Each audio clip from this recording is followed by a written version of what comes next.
Welcome back, everybody, to the Colorado Rockies franchise on MLB The Show 21. We are getting into year 3 today with spring training, and opening day is around the corner. It should be a really exciting season after what we were able to accomplish in this latest offseason, adding Luis Severino to bring even more talent to what was a good pitching staff a year ago. We made the move to go get Trea Turner to hopefully have a more complete offensive player to build around. We add Brandon Nimmo, a very high average and on-base player that can hopefully bring stability to the lineup. And Ty France, I think, is just an upgrade over a player like Josh Fuentes.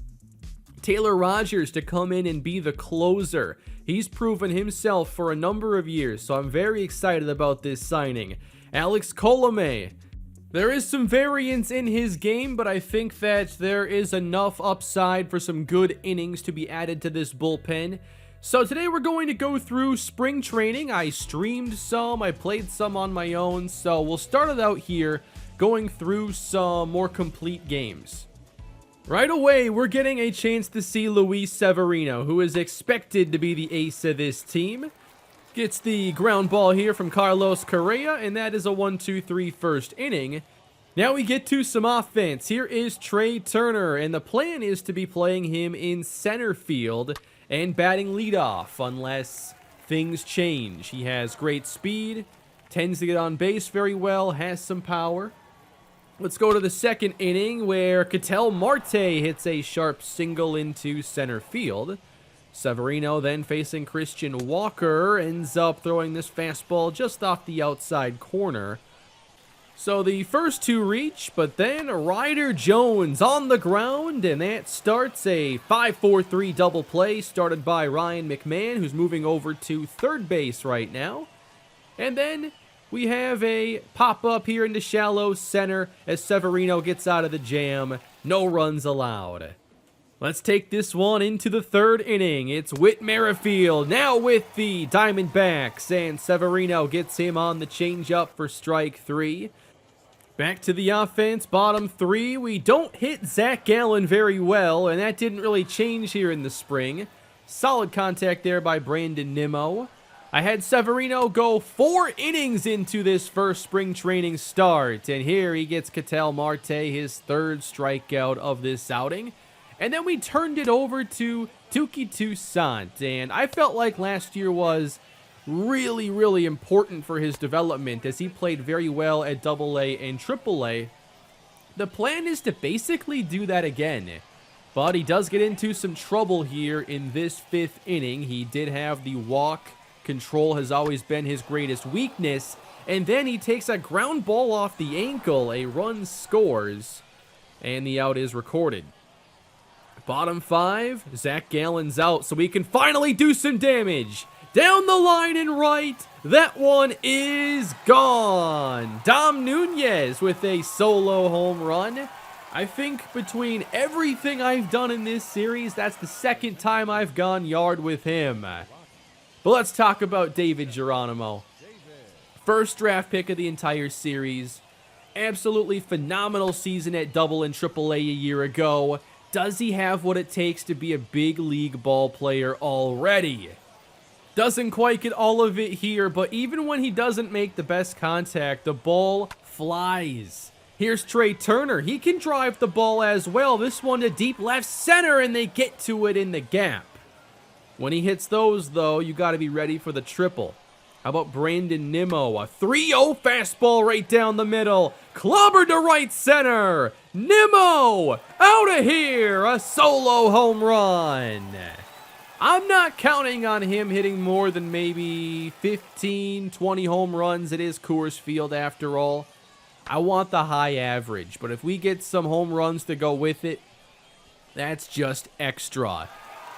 Let's move ahead. We have the 8th inning. Colorado down 2. This is Ryan McMahon, driven to right field. Back this one goes, and for the 3rd time, the Rockies go yard. 3 solos. Obviously, we're not a great on-base team. At least we weren't a year ago. So you'd like to see us have more than solo shots here? Bottom 9. Rockies have Sam Hilliard steal second base here.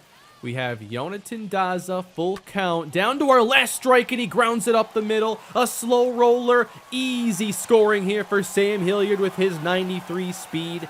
That ties the game. This ended up being a really long spring training game and a really fun one. Brandon Nimmo, good contact again, really hit the ball well in this game. Just didn't go his way there. Now, I had played all of our catchers already in this game, so that created a little predicament. And it led to Sam Hilliard having to grab some catcher's gear and try something he's probably never played before. And yeah, it's tough. I wanted the pitch to contact here and not make him actually catch the ball too much, but one pass ball moved up their extra inning runner, and then a sacrifice fly does give the Diamondbacks the lead. Wasn't sure if we could trust him to catch the ball, but Sir Anthony Dominguez with the slider low, strike three. Hilliard does collect it, so we're down one, looking for our 10th inning answer, and we're looking to match what Arizona did. Ryan McMahon, fly ball center field, and that easily ties the game at 5. So we'd like to end it while we don't have an actual catcher playing catcher. So Ty France. Ground ball through the left side, base hit. Followed up, Garrett Hampson, 2-0. He'll go the other way, base hit, and maybe one more can win this game if it's in the right spot. France doesn't have the best speed.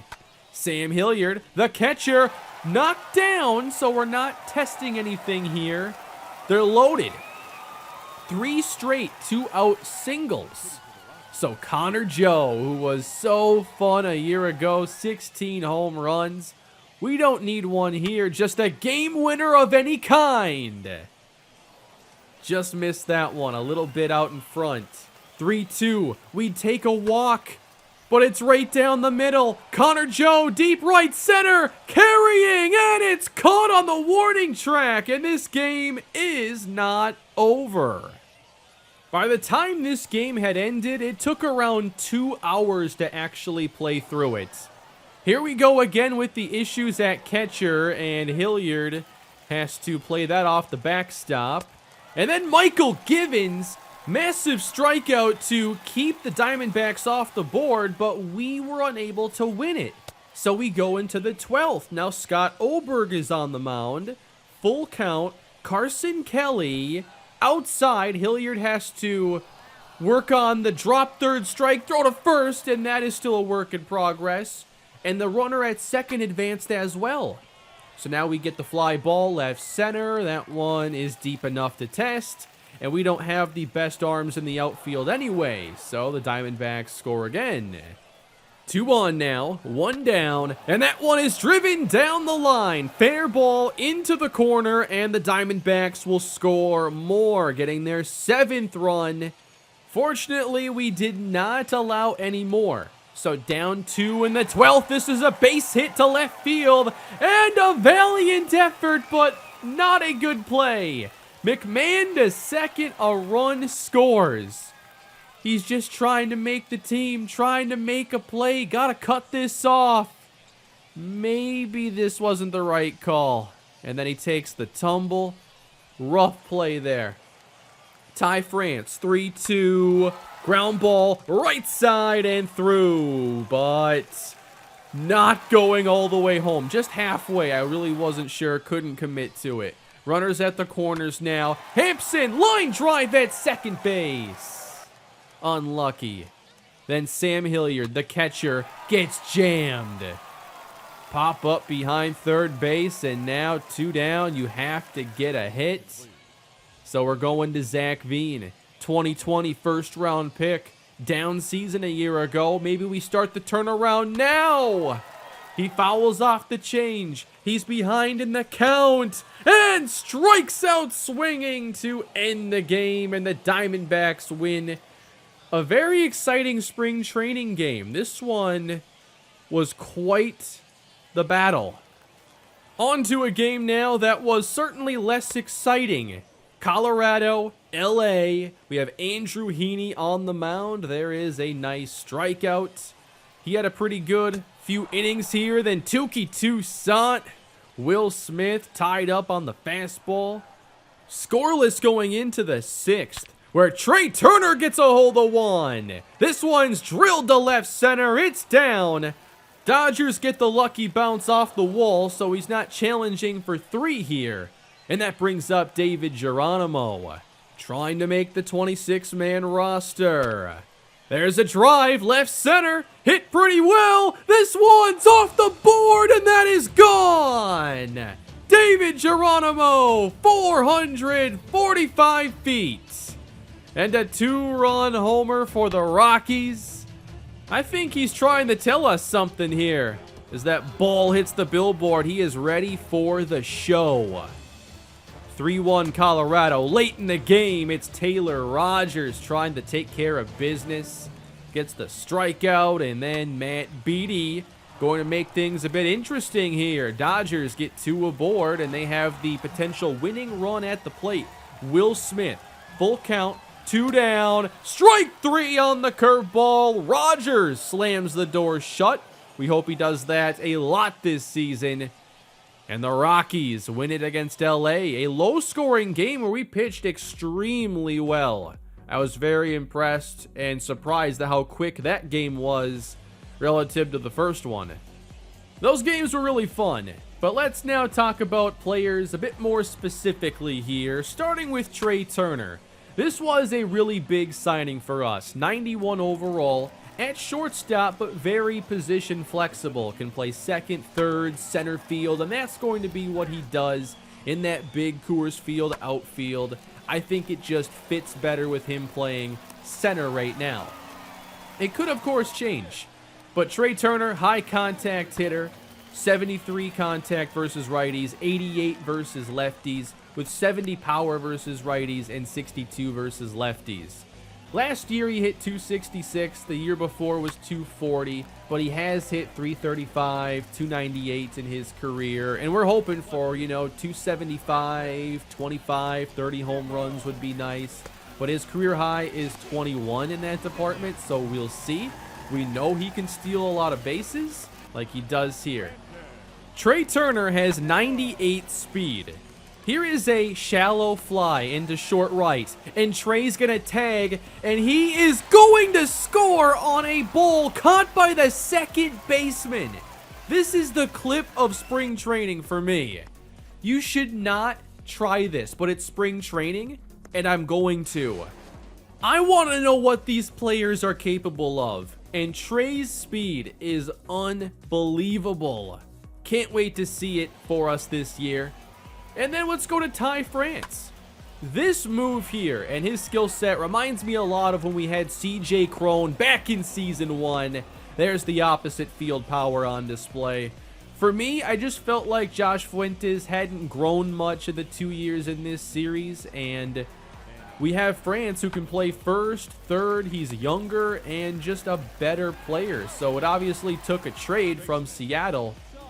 But I'm really excited about having France on this team. He still has 3 years of team control. He hit 21 home runs last year, which was his second full year starting. It's been the 2 years in the series. And he hit 266 a year ago. And when you're hitting 21 home runs, I think that's a solid combination.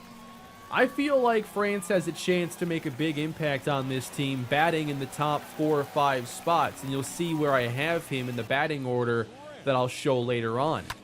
He hits lefties for good power, which you can see in these clips, and this would have been a home run, but it does get robbed. His hitting ratings are a little weird though, because he has 82 contact versus righties, only 56 against lefties, but lefties is where he demonstrates the most power. Then we go to Brandon Nimmo. We need someone to just reach base and hit close to 300, if not more. This offense needs that so badly. Brandon Nimmo, to me, was one of the best players we could go after in this offseason. 92 contact versus righties, 67 versus lefties. Hits a lot better power against righties. He's mostly going to see left field, and we are going to take a little bit of a hit defensively having him because his speed isn't phenomenal. It's 66, but the Rockies have a lot faster outfielders in their organization. But I expect him to really help out this offense. He hit 293 a year ago, 2 out of the last 3 years, over 400 on base. And last season in the series, he was a 5-WAR player. I'm hoping that his impact is very similar to where Charlie Blackmon was a handful of years ago in Colorado, doing a lot of the same things. How about David Geronimo? We saw that long ball earlier, hitting 222 here entering these games. Geronimo, power over contact, but a good contact player. Not going to be great in the field, at least right away. And in Coors Field, that is a bit of a concern because you need outfielders that can cut off balls in the gap, and there's just so much you ask of them. There's so much offense, there's more triples than any other ballpark, and defense is pretty crucial. But so is putting runs on the board, and I know he can do it. The plan for a while had been to have David Geronimo go to AAA, but as spring training went on, I thought about it more, and I think it's time. David Geronimo is going to make the 26-man roster this year. My main concern was, would he get enough at-bats to justify it? Would he start? Because I want him to continue developing, so he needs to play, which with no designated hitter in the National League, he's going to pinch hit every day, basically. He's not starting. And I'm targeting, 200, 250 at-bats at least so that he can keep on developing, and I think that he can get that this season.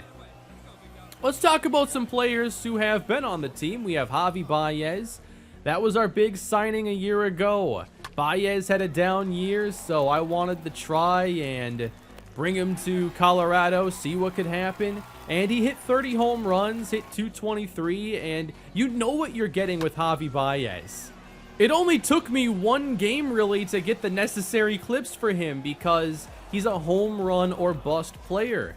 His plate vision is low. We made some good swings here, but only one ended up with that solid home run contact, and that's just what you have with Javi Baez. And to me, there's a good chance that he turns down the player option this year and becomes a free agent, which I think he should. But I just don't see Baez being on the team long term, especially with Colorado's budget. I don't think that you're able to allocate more than what we are for Baez when a player is that inconsistent. We've made some aggressive moves in free agency. We've paid 2 pitchers big money, and I just don't think we're going to be able to keep Baez beyond this year. So I am looking at possible trade offers for him. And another player is Garrett Hampson. I think one of the biggest problems in this series is we haven't developed many players over the first 2 years. We've gone out to bring in players, but Hampson, Rogers, Fuentes, McMahon, we haven't seen the rating boost for these players because they're so inconsistent and not doing anything particularly well. Hampson had a pretty good spring here. He had one of our better batting averages, hit around 280, a lot of solid singles here in this gameplay. That's really all I did with him, and he's very versatile. He also has a potential, so I'm really looking at this being a big year for him and Brendan Rodgers, and if it doesn't work out, I'm interested in trading and seeing what we could possibly get for some of these players. We made a lot of steps last year with our pitching staff, and now I feel like if we could have a couple of these players reach their potential, that gets us to being a playoff team. So we got a sense of urgency here I wasn't expecting for a year or two, because I don't want this era where we seem to have some pretty good pitching pass by and have the offense be the reason things don't work. I thought this would be totally in reverse by now. But we'll see what trends from last year carry over if this pitching staff is the real deal. But spring training wasn't good for Colorado. We were the worst team in the Cactus League, worst record anyway. The offense wasn't very productive outside of being above average at hitting home runs. last in on base, like 26th in hits, and we didn't actually pitch that well, which is a little concerning going into the year. But how much stock can you put into these spring training numbers when we have a 40-man roster and things are just so different? Don't want to overreact to it, and I'm not, but here we are getting to the 26-man roster, and I think our AAA team might win the championship this year because we have Josh Fuentes, Brendan Rodgers, Sam Hilliard, all being sent down because this roster has gotten a lot more competitive and it was more difficult to get to the 26-man roster. But David Geronimo is indeed a part of it. Ty France hit 347, Brandon Nimmo 333. It's going to be really telling if all of our best players this year are free agent signings and not players that have been developed by the Rockies organization. That'd be a big failure if it is the case and we can't get anybody to that next level. But Brendan Rodgers is being sent down, and as the season plays itself out, I'm sure a lot of change will be happening there. Will Connor Joe stay at the big league level? What about Elijah Diori, who does make it at least initially? Some of these players I sent down would have been fine on the bench, but I'd rather see them get more everyday innings starting at AAA, so at least they can get some development if they play well. But we have Connor Joe, Elijah Diori, Jonathan Daza, Carlos Santana, David Geronimo on the bench. But Geronimo is going to start against left-handed pitching and likely pinch hit quite a lot. And if he plays well, I mean, he's only going to play more. As far as the pitching staff, I like the way things look here with Luis Severino, Andrew Heaney, German Marquez, Yanni Chirinos, and John Gray. We have certainly made this rotation much better. And the bullpen, very excited to see what Sir Anthony Dominguez can do this year. A role change now for Michael Givens. Taylor Rogers becomes the closer. If this team isn't successful, though, you can definitely count on a Javi Baez trade at some point. And already this Blue Jays offer, I think, is intriguing with Austin Martin and Alek Manoah. But we're not there yet.